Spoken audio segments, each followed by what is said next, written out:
Unajua hata mama yake mzazi alikuwa mwanga. Yaani chawi haswa. Wenzao wamemtia kibiriti, wamemchoa moto, wamemuua. Kwa sababu alikuwa anasoleleza mipunga ya wenziwe. Soleleze, watakuacha. Tabia mbaya hiyo. Damu kubwa mama yake binti Msumi wewe umemjuaje? Kwa Binyangaola? We kiboko. Yaani mpaka jina la mama yake binti Msumi sio Binyangaola wewe unamjua.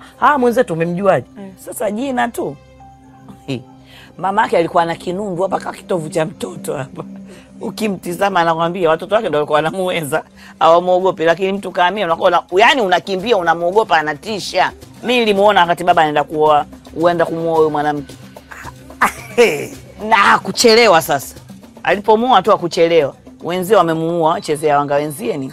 Jamani ni baba na ngumu. Wewe ushakwenda ukweni mko ana kinundu hapo usoni, bado unamuoa. Mzee Kikala. Jamani dada, mimi naogopa. Utaogopa sana. Kwa sababu uchawi kaacho binti Msumi. Na mkoba utachukua mwanae Mwamini. Yule kiuno kaa nyigu. Na yule samana mwembamba yule akishachukua uchawi na nenepa, alikula nyama za watu.